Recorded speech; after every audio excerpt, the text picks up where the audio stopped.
শাহিদ আহমেদ লস্করের প্রতিনিধি মুস্তাকিম লস্করের কাজ করে দিয়েছেন। আমরা আরো বেশি উন্নয়নের জন্য আমরা বর্তমান বিধায়ককে ভোট দিয়েছিলাম, কিন্তু সবাই জানি উন্নয়নের আরেক নাম হচ্ছে আমিনুল হক লস্কর মহাশয়। বিধায়ক থাকা অবস্থায় যেগুলি কাজ করেছেন আমরা সবাই দেখেছি। উনি হিন্দু মুসলিম সবাই হয়ে কাজ করেছেন। ধারণাটা শেষ হয়ে গেছে। আমি ধন্যবাদ জানাই দলিপুরকে, যে দলিপুরের লোক, আমি আজকে জানাই দলিপুরের লোককে স্বাগতম জানাই যে তারা আমিনুল লস্কর বিরোধী নয়, তারা বিজেপি বিরোধী ছিলেন। এবং আমার আশা তাদের কাছে যে একবার আমরা দিল থেকে গিয়ে এই আগামী নির্বাচনে যেন 1000টা ভোট আমিনুল লস্করকে দিতে পারি। কারণ আজকে যে বাড়িতে একটা মিটিং হচ্ছে, সেই বাড়িতে আমি যখন ওয়ার্ড কমিশনার ছিলাম 5টা EMI ঘর দিয়েছি। 5টা ঘর দেওয়ার কারণ আমার পিছনে এই বিশাল এক ব্যক্তি ছিলেন। আমি কাউকে কোনো কিছু দিতে ভয় করিনি, কারণ আমার পিছনে বিরাট একজন ব্যক্তির হাত ছিল।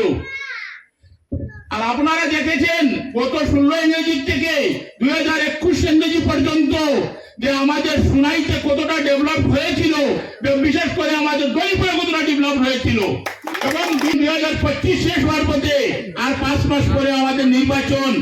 বর্তমানে যিনি বিধায়ক, আমি ওনাকে গালি দেবো না। উনি বলেছেন যে আমি ওনাকে বেশি গালি দেই না, আমি গালি দেইনি কোনোদিন। ওনার কি কাজ দেখেছেন, ওনার কি ডেভেলপমেন্ট দেখেছেন, সেটার রাস্তা হয়েছিল। এই ব্যক্তি করিমউদ্দিন সাহেবের মইনুল হক চৌধুরী সাহেবের মেডিকেল কলেজ এখন আর সুনাইত নাই, এটা এখন বড়কলা। মইনুল হক চৌধুরী সাহেবের ইঞ্জিনিয়ারিং কলেজ এটা আর এখন সুনাইত নাই, এটা এখন বড়কলা। আলতা হোসেন সাহেব কষ্ট করে ইউনিভার্সিটিতে সুনাই নিয়ে এসেছিলেন, ওই ইউনিভার্সিটিটা আসাম ইউনিভার্সিটিটাও এখন সুনাইত নাই, এটা বড়কলা। আজকে মইনুল হক চৌধুরী সাহেবের বিটি কলেজ, এটা ভেটেনারি কলেজও এখন সুনাইত নাই, এখন বড়কলা। আজকে বিটি কলেজ, দুইটা বিটি কলেজ, একটা উত্তর কৃষ্ণপুর বিটি কলেজ, একটা শিলকুড়ি বিটি কলেজ, দুইটা বিটি কলেজ এখন, একটা শিলচরে আর একটা এখন আপনার বড়কলা। আজকে ইয়াসিন চৌধুরী হাই স্কুল শিলচর সমষ্টি, বজ্রহরি মুসাফির হাই স্কুল বড়কলা সমষ্টি, আজকে বড়াখাই হাই স্কুল বড়কলা সমষ্টি, লক্ষ্মীচরণ হাই স্কুল এটা সুনাইত ছিল, এটা দোলাই সমষ্টি, স্বর্ণলক্ষ্মী হাই স্কুল দোলাই সমষ্টি।